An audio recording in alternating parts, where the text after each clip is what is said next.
twin suns of Xyrus hung low in the blood-orange sky, casting long, skeletal shadows across the ashen dunes of the Karuk wastes. Dust devils spun lazily between the husks of fallen war machines, their metallic bones bleached white by relentless solar fire. Among the wreckage, Commander Joran Vale of the Terran 7th Legion limped forward, his armor scorched, his helmet cracked, one arm clutched tight against his ribs where plasma shrapnel had torn through synthweave and flesh alike. He shouldn't have lived. The orbital strike had been meant to obliterate both Terran and Valen forces in one apocalyptic sweep, mutual annihilation ordered by Earth Central and the Valen High Synod to cleanse the contested sector under the fragile Treaty of Twin Moons. But Joran had been thrown clear by the blast that vaporized his squad, and now, half-blind with pain and dehydration, he staggered toward a dark smudge on the horizon, the ruins of Outpost Vex. He didn't expect to find her there. Perched atop the collapsed command spire, silhouetted against the dying light, sat a figure both regal and alien. Blue skin shimmering with iridescent dust, long white hair streaming like comet's tail in the wind. It was Princess Lyra of the Azure Dominion, youngest heir to the Valen throne, rumored to command the Skydrakes and bleed starlight. Joran had seen her image in alliance briefings, always distant, always dangerous. Not kneeling beside a dying medic's tent, as she was now, her delicate hands pressing bandages to the chest of a Terran private who'd crawled from the rubble. Joran raised his sidearm on instinct, but his wrist trembled too badly to aim. "Step away from him," he rasped, voice raw from smoke and thirst. Lyra didn't flinch. She glanced over her shoulder, eyes the color of frozen sapphires locking onto his. There was no fear in them, only exhaustion, and something deeper, like sorrow polished smooth by centuries of royal restraint. "He's Terran," she said simply, as if that explained everything and nothing. "And he's dying, just like you." Joran lowered his weapon slightly. The private, a kid barely out of boot camp, was wheezing, lips blue. Lyra's medical pack lay open beside her, its alien tech glowing faintly. He knew he should shoot her. Protocol demanded it. The treaty forbade contact, let alone aid, between human and Valen after the Scorched Accord betrayal 10 years prior. But the private's eyes fluttered open, and he whispered, "She saved me," before slipping back into unconsciousness. Joran holstered his pistol. Lyra stood, brushing sand from her battle robes, which were torn at the hem and stained with soot and blood. Not her own. "You're Joran Vale," she said, not as a question. "The human who broke the Skywall siege with nothing but drones and decoys." A ghost of a smile touched her lips. "My brother called you the Fox of Terra. I thought you'd be taller." Joran almost laughed, then winced from the pain in his side. "And you're shorter than your statues." She snorted, a very unprincess-like sound, and tossed him a canteen of cool, metallic-tasting water. "Drink.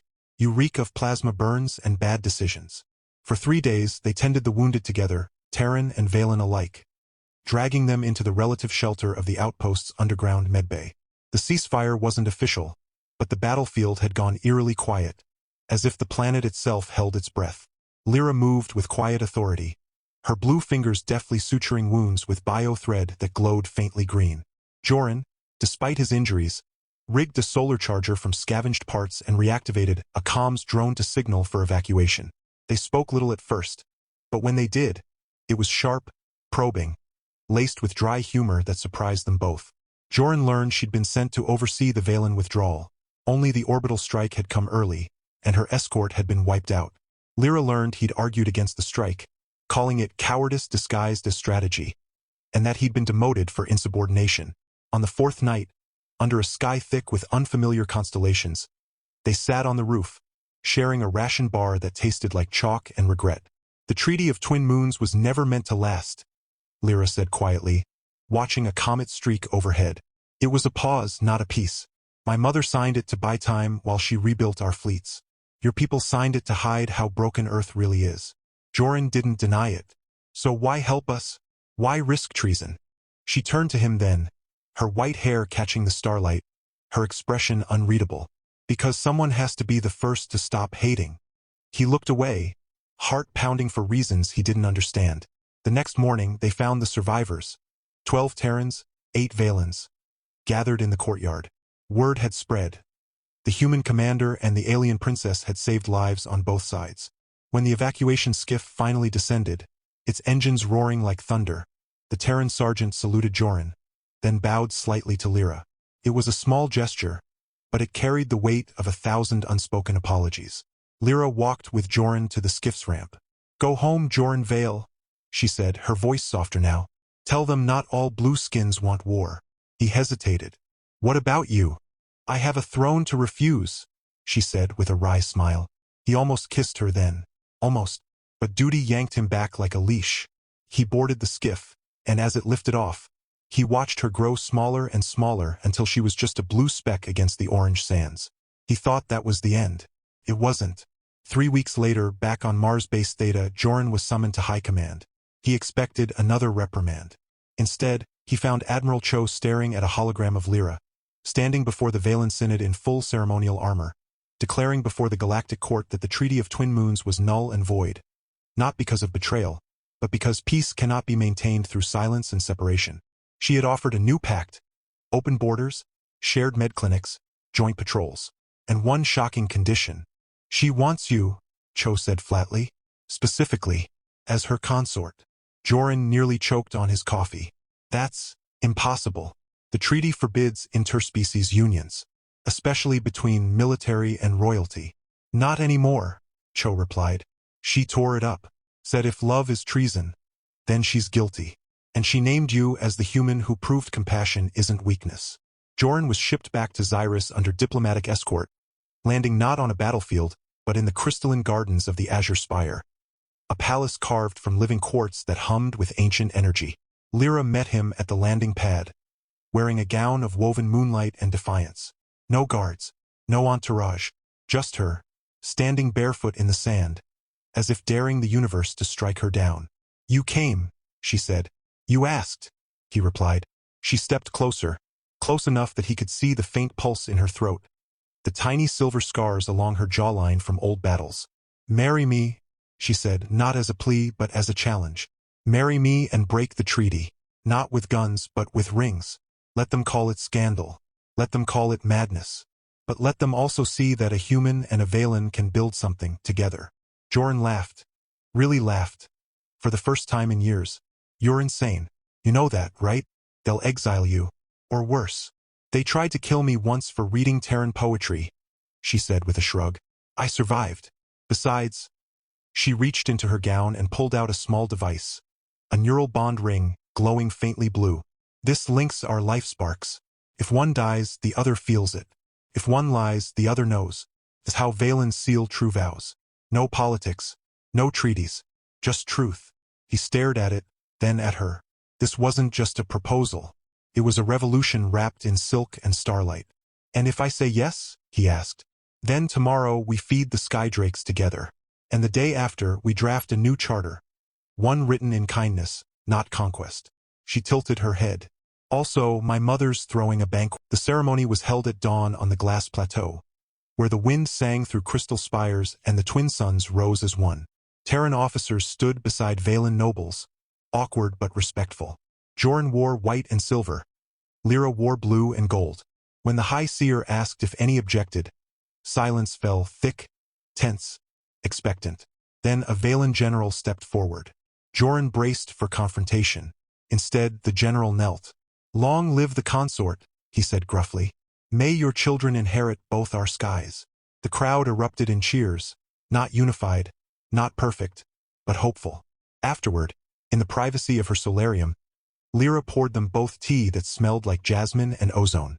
"So," she said, eyes twinkling, "how many children do you want?" "I can bear up to 4, though only 2 will have blue skin. The others might be pink. Or green. Genetics are weird." Joran choked on his tea. "We just got married. And," she grinned, the same mischievous grin he'd seen on the battlefield. "War's over, Commander. Time to make peace, permanently." He kissed her then, properly, deeply, and for the first time in his life, Joran Vale felt not like a soldier, but like a man building something that would outlive treaties, outlive empires, outlive even the stars. But peace, they would soon learn, was not a destination. It was a battlefield of its own. Just a week later, while reviewing border patrol reports, Lyra received encrypted intel. Rebel Valen factions, furious at the Union, had allied with the rogue Terran separatists. They planned to detonate a Grafpulse bomb beneath the Unity Summit, a gathering of human and Valen leaders meant to formalize the new alliance. Worse, they'd kidnapped a transport carrying Terran medics and Valen orphans, holding them hostage in the ruins of the very outpost where Joran and Lyra had first met. "The Karuk wastes again," Joran muttered, strapping on his armor. "Some places never change." Lyra activated her war gauntlet, its surface swirling with energy. "This time we go together." "No," he said firmly. "You're the Empress consort now. You can't." She cut him off with a kiss that tasted like lightning. "I was a warrior before I was a princess, Joran, and I'll be a warrior after. Now shut up and let's save those kids." They flew in a stolen scout skiff, landing under cover of a sandstorm. The outpost was crawling with rebels, fanatics from both species, united only by their hatred of unity. Joran moved like a ghost, disabling sentries with silenced takedowns. Lyra fought with terrifying grace, her blue skin flashing in the dark as she unleashed arcs of plasma from her gauntlet, her white hair whipping like a banner. They found the hostages in the medbay, terrified children huddled together, medics bound but unharmed. Lyra freed them while Joran rigged the skiff for evacuation. But as they prepared to leave, the rebel leader emerged from the shadows. A Valen warlord named Coryx, Lyra's estranged cousin, his face twisted with bitterness. "You shame our blood," he spat at Lyra. "Marrying a Terran? You're no heir. You're a stain. And you're a fool," Lyra shot back. "Love isn't betrayal. Fear is." Coryx raised his rifle, but Joran was faster. He tackled the warlord, and they crashed through a weakened wall, tumbling down a sand dune in a tangle of limbs and curses. Above, Lyra herded the children onto the skiff. "Go!" she shouted to the pilot. "We'll catch up." She turned just as Coryx pinned Joran, knife at his throat.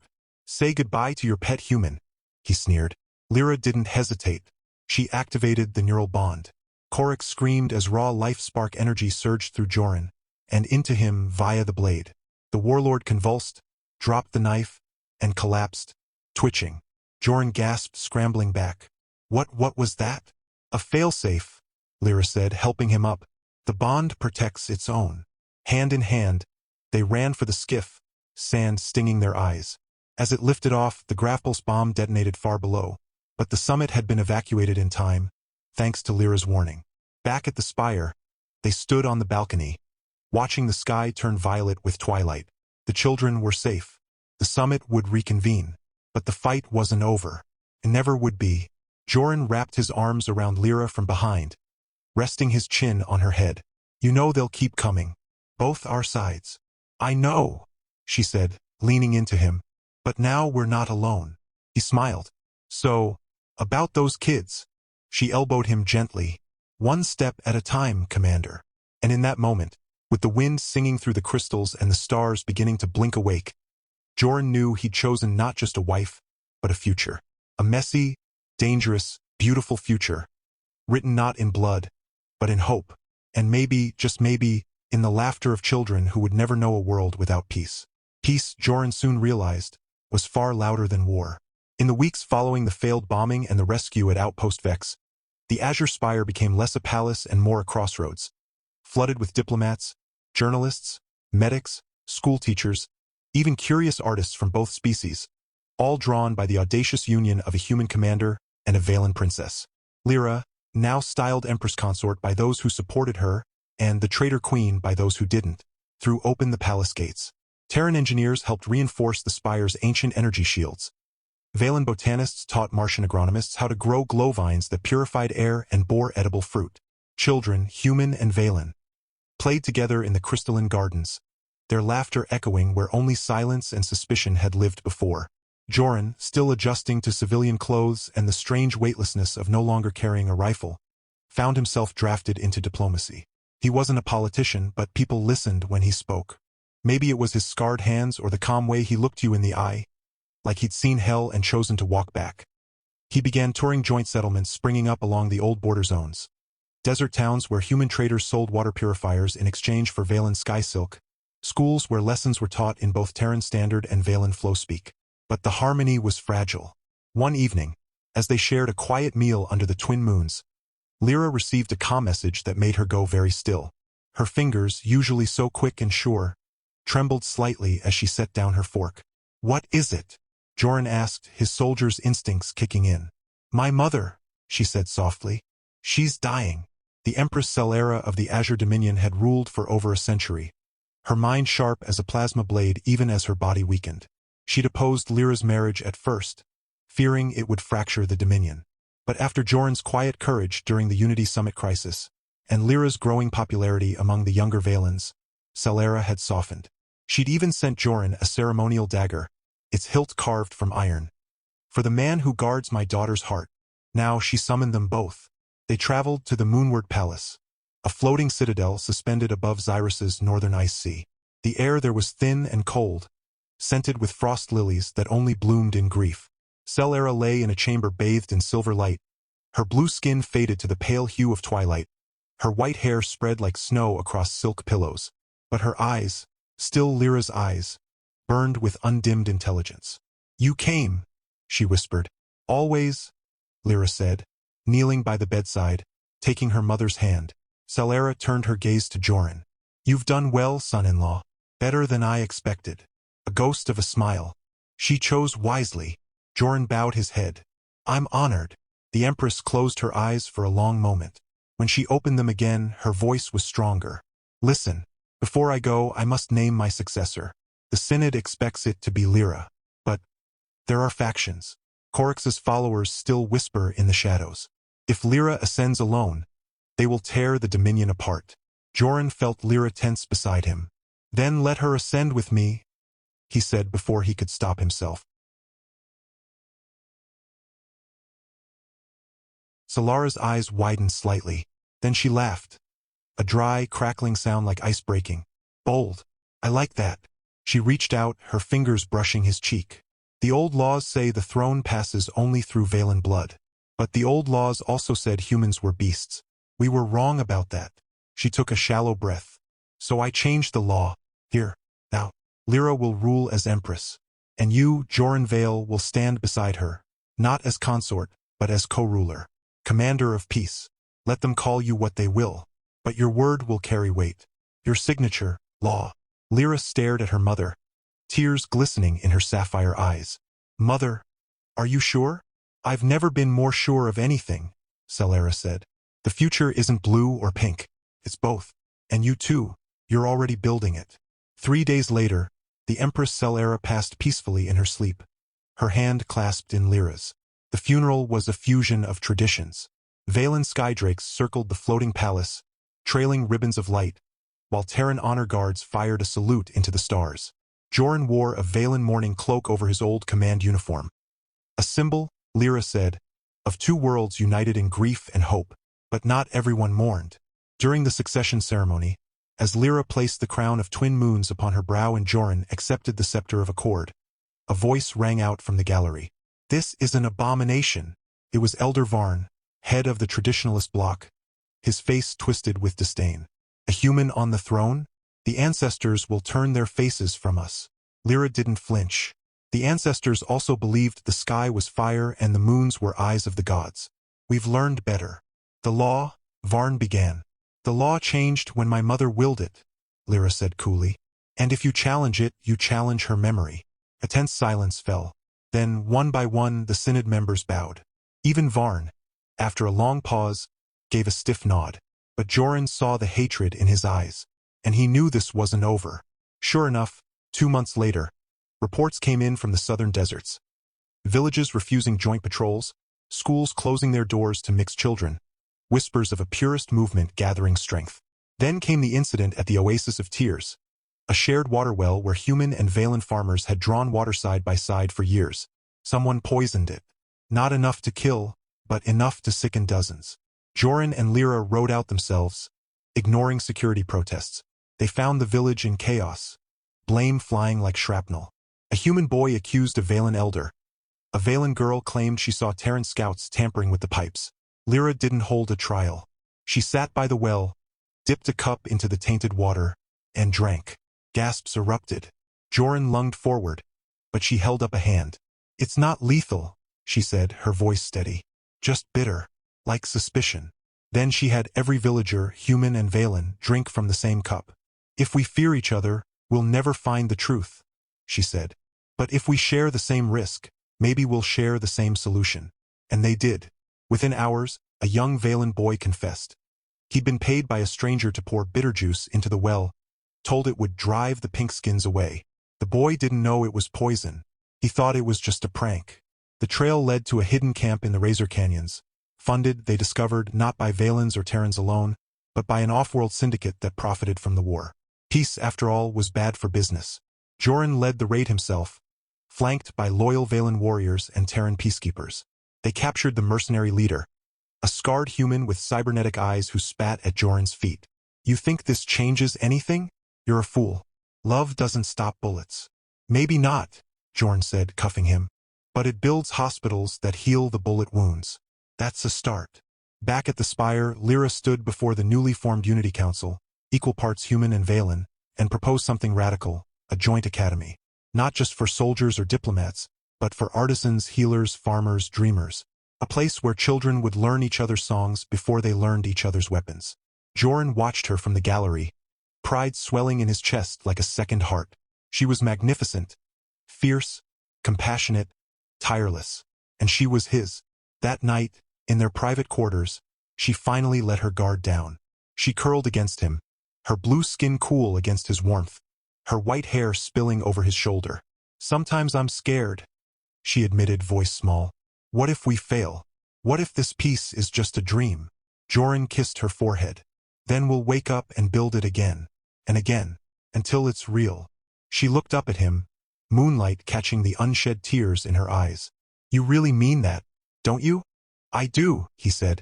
And I meant what I said weeks ago, about the kids. She blinked. You're still on that? He grinned. I'm a man of my word. She laughed then, a full, bright sound that filled the room. Fine. But if our first child has your nose, I'm blaming you. Deal, he said, pulling her closer. Outside, the twin moons cast their silver glow over the desert, over the spire, over the fragile, flowering thing they'd planted in the ashes of war. It wasn't perfect. It wasn't easy. But it was theirs. And somewhere, in a nursery still empty but waiting, a mobile of tiny skydrakes and Terran starships spun gently in the night breeze, ready for the day tiny hands would reach for them. The future wasn't written yet. But for the first time in centuries, both species were writing it together. The nursery never stayed empty for long. 9 months after the Unity Academy broke ground, with Joran shoveling ceremonial sand beside Lyra in front of crowds that cheered in two tongues, the first cry rang out in the Azure Spire's birthing chamber. Not one cry, but two. Twin daughters. One with skin the soft blue of morning sky and a shock of white down. The other with pink-tinged cheeks, dark curls, and Joran's stubborn chin. They named them Saren and Mira, Starlight and Peace, in the oldest Valen tongue. The galaxy watched, some with hope, some with envy, some with knives hidden in their sleeves. For a while, life in the spire settled into a rhythm unlike any before. Mornings began with Lyra reviewing state matters while balancing Mira on her hip, the toddler giggling as she poked at holographic trade agreements. Afternoons found Joran in the academy courtyard, teaching older students Terran hand-to-hand combat while Saren, already showing her mother's grace, practiced levitation exercises with Valen elders, her tiny hands making pebbles float like dust motes in sunlight. Evenings were for family. Shared meals, lullabies sung in blended harmonies, and quiet moments on the balcony where Joran and Lyra would watch the stars with their daughters asleep in their arms. But peace, they were learning, demanded vigilance. The Poisoner Syndicate had been dismantled, but its roots ran deep. Rumors spread of a new threat, not from external mercenaries but from within. The Purist movement had fractured, yes, but a splinter faction called the Bloodline Guard now claimed that Valen purity was being diluted by Terran influence.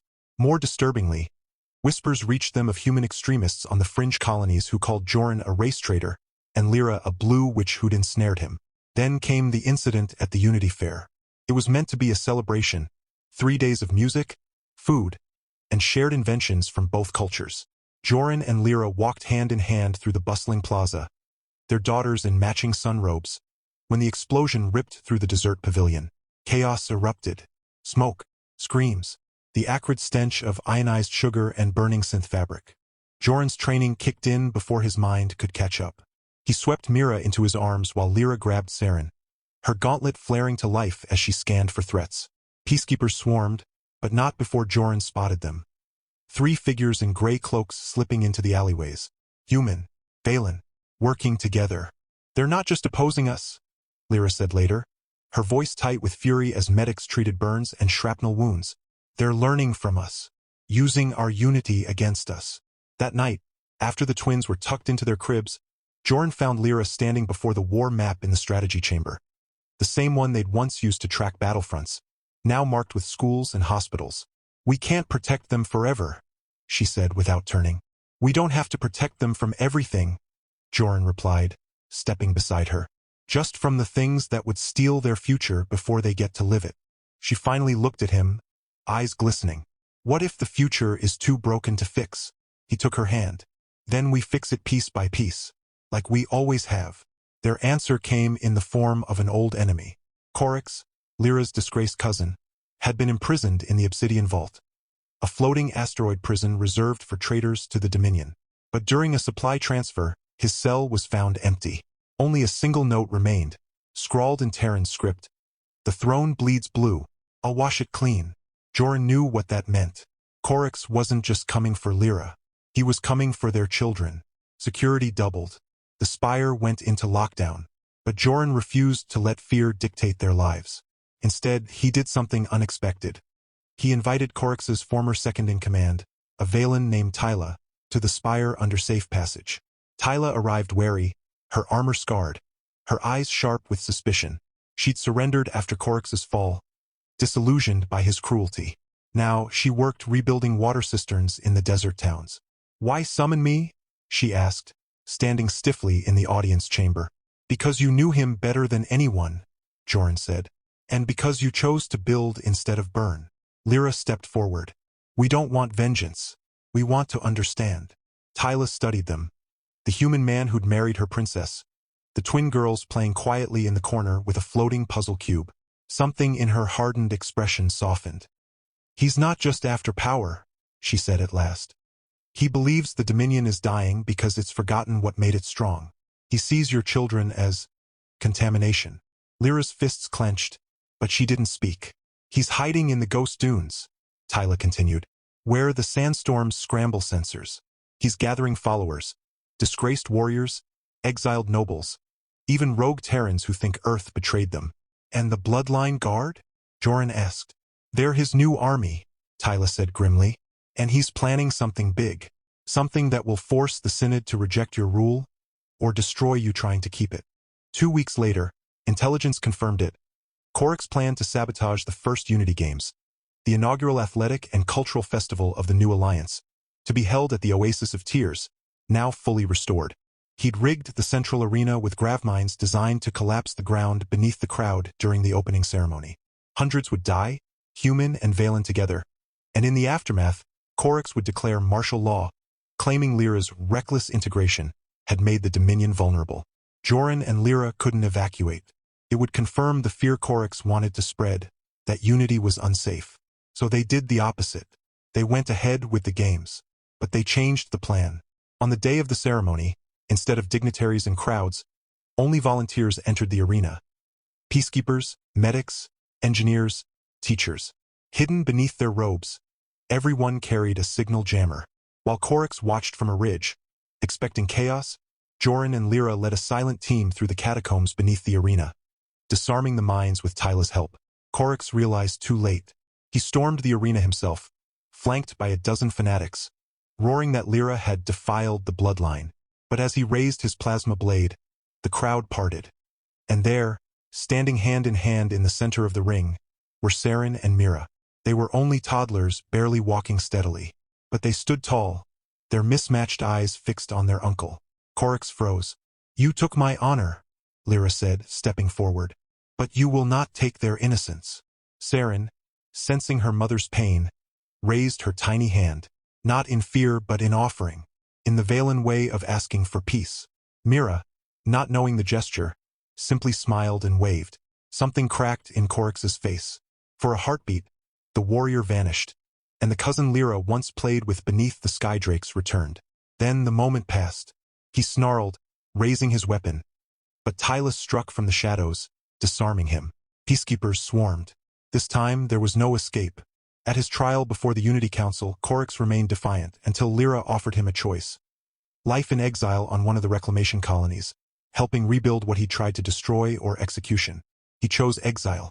As he was led away, he looked back at Lyra and Joran, then at the twins peering from the gallery. "You think love saves worlds?" he muttered. "It only makes the fall harder." "We'll take that risk," Joran said. Years flowed like desert winds. The twins grew. Saren, with her mother's strategic mind and quiet intensity, showed early talent for diplomacy and energy weaving, the Valen art of shaping light and sound into communication. Mira, bold and quick-witted like her father, preferred mechanics, often found elbow-deep in drone engines or tinkering with gravity skates. The Unity Academy flourished, its graduates becoming engineers, mediators, even artists who painted murals blending Terran realism with Valen luminism. Joint patrols kept the borderlands safe.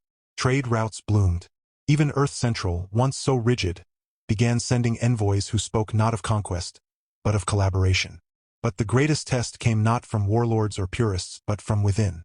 When Saren was 10 and Mira 8, a Terran scientist published a study claiming that human Valen offspring, while viable, carried genetic instabilities that could shorten lifespans or cause latent neural disorders. The data was flawed, cherry-picked, poorly sourced, but fear spread like wildfire. Parents on both sides began questioning mixed unions. Enrollment at the academy dipped. Old whispers returned. Joran wanted to denounce the study publicly. Lyra stopped him. "Data won't heal this," she said. "Only visibility will." So they did something radical. They took their daughters on a public tour, visiting hospitals, schools, farms, letting them speak, play, laugh in full view of the galaxy. They let journalists interview Saren as she negotiated a water-sharing pact between two desert villages, and Mira as she repaired a community solar array with her own hands. They showed the world not theory, but life. And slowly, the fear ebbed. One evening, as the family sat on the now-familiar balcony, Mira turned to her father. "Do people really think we're broken?" Joran's heart ached. "No, little spark. They're just scared of what they don't understand." Saren, ever thoughtful, added, "Then we'll help them understand."